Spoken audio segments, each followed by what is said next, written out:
What is happening, everybody? True Evil here, and today I want to talk about arguably the best SR bruiser in the entire game right now for PvP, which is Mizuki Makoto. Now, the reason why Makoto is so powerful right now is because of her skill 2. What it does when fully latticed is essentially she starts the battle off in just a turtle mode, and whenever she's attacked, she counterattacks with a 100% chance, which is very nice because it means you don't need to build something like a bramble on her, and she has a 100% chance to apply wound. And what this means is that she is a Tiamat Slayer, and Tiamat right now is a bane for a lot of people. Not only is she really powerful in AI arena, but she's also an amazing unit in RTA. So having a counter to her is absolutely important because Makoto absolutely mogs on her currently.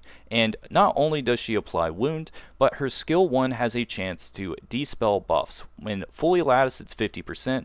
I unfortunately only have it at level 4 right now because I don't get a purple lattice until tomorrow, but even at the level 4 it applies a lot, so I can still show you some really awesome gameplay with her. And not only is there dispel on the skill 1, but her skill 3 is an AoE attack that dispels up to 2 buffs, which is kind of like Viper, but it's dealing a lot more damage and it gives us defense up. So really love her kit, really powerful bruiser, and just is going to be absolutely imperative dealing with all these AoE attacks everywhere. Now for the shell, I'm going to be rocking Artisan, but there is a whole lot of shells you can use. It's really up to your personal preference. I just like the extra damage you can get from the Artisan proc with that huge amount of defense you get, as well as the shield. I really am enjoying Artisan, so that's why I'm using that.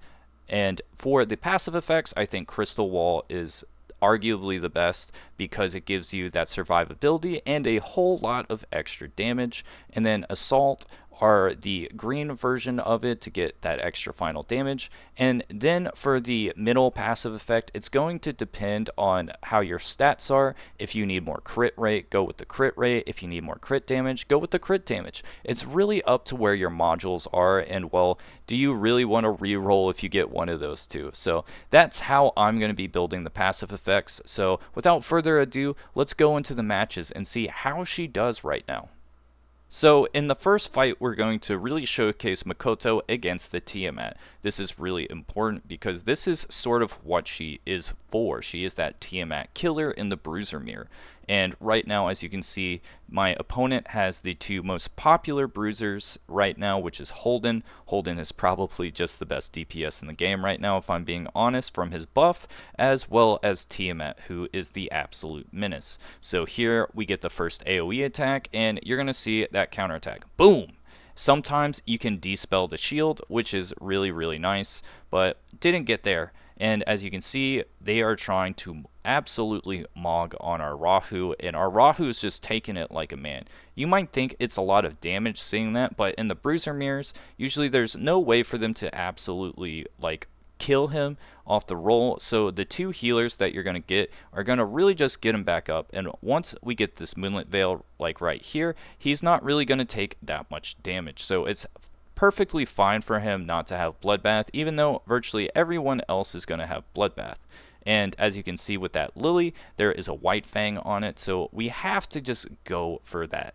And from those counterattacks on the Makoto, you just see there that Makoto just deals so much damage to Tiamat, right? And when she ultimates, it's just boom, half the health of the Tiamat and then a wound. And the great thing about this is sometimes Tiamat, when she ultimates, she has to go back to back with the skill 1, which means we get back to back with the counterattacks. So if you are able to apply that wound on the first hit, pretty much Tiamat is going to get destroyed, as you could see right there, and it makes it so the rest of the battle is just kind of easy mode, right? So Makoto absolutely is just a slayer. I don't really want to show the rest of the fight because, well, it's pretty obvious who's going to win after we take out half their team like that. And, you know, since Rahu doesn't have the Bloodbath, he is just dealing excessive amounts of damage and really just allows you to win at this video game. Before we keep moving on, I just wanted to give a huge shout out to the channel members that really help make these videos possible. So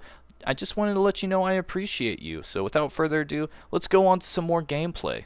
Now here I want to really just showcase what it looks like when you do have the Tiamat and you have Makoto on the team. Because sure, she's a Tiamat killer, but does she pair well with Tiamat? And the answer is absolutely yes. And as you can see there, we were able to get the counterattack on the Messiah, and sometimes you're able to dispel it, which is really nice to dispel the invincibility. Here, what happened is since the retaliation isn't like dispellable when the Born attacks, well, it's not going to dispel it. So you're very much just vibing at that situation.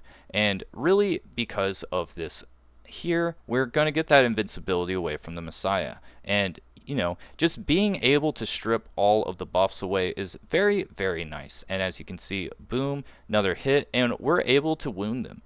You see, it's just really nice because as you can see, there's just so much AoE attacks right now currently. And because of those retaliation hits, we're really able to just do half of the HP of all these AoE attackers and not really worry about it. Here we go again with an AoE and boom. It's just, yeah, it's really nice to just see how strong Makoto is, absolutely leveling. So that's how I would go about building Makoto. She's an absolute awesome unit to build, and I highly encourage everyone to build her. If you enjoyed this guide though, be sure to leave that like and subscribe to the channel, as well as if you didn't like it, let me know how I can improve in the comments so I can keep making the best possible quality content for Etheria Restart. So see you guys next time.